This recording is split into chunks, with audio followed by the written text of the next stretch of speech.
The problem comes if you leave the United States, you can't just automatically come back on that P-1 visa. You have to get an interview.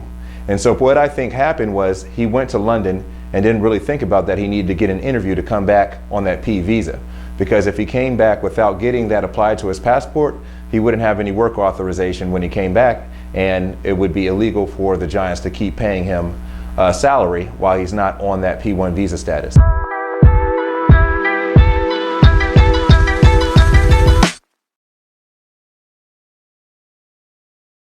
How's it going, everybody? This is Managing Member Sherrod at Oakhurst Legal Group, also known as Sherrod Sports Visas, where we do immigration solutions for the best athletes in the world. And today we're responding to some inquiries we got about an NFL case. The New York Giants were playing in London, and there was a story about a punter that apparently got stuck out there. Now, I didn't do the work, but from knowing how this works, I think I know what the problem was. So one, every probably foreign player on the NFL is on a P-1 visa.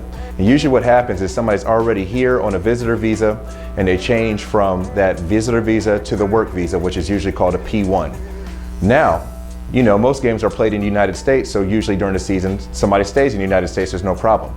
The problem comes if you leave the United States, you can't just automatically come back on that P-1 visa. You have to get an interview.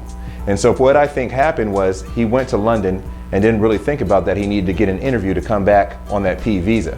Because if he came back without getting that applied to his passport, he wouldn't have any work authorization when he came back, and it would be illegal for the Giants to keep paying him a salary while he's not on that P-1 visa status.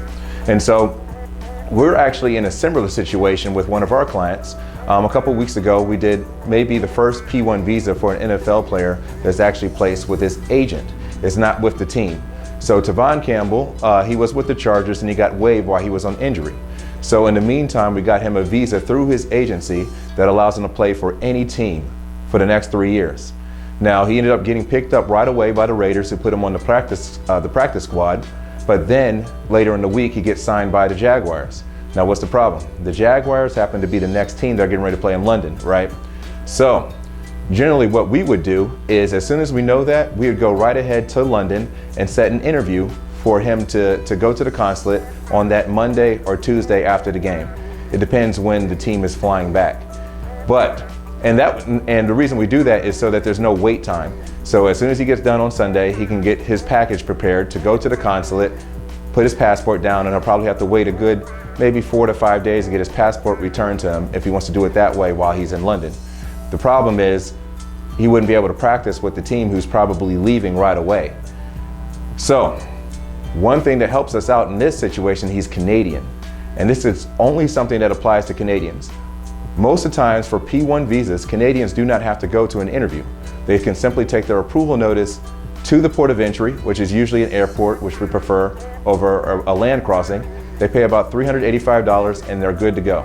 They stamp their passport that says P-1 for whatever time they have left. He has pretty much a full 3 years and he's good to go. But it's just those little nuances that can make a big difference, especially during the middle of the season. Because you can imagine if he's stuck in London for a week, he would miss all that practice time for a team that he just got signed to.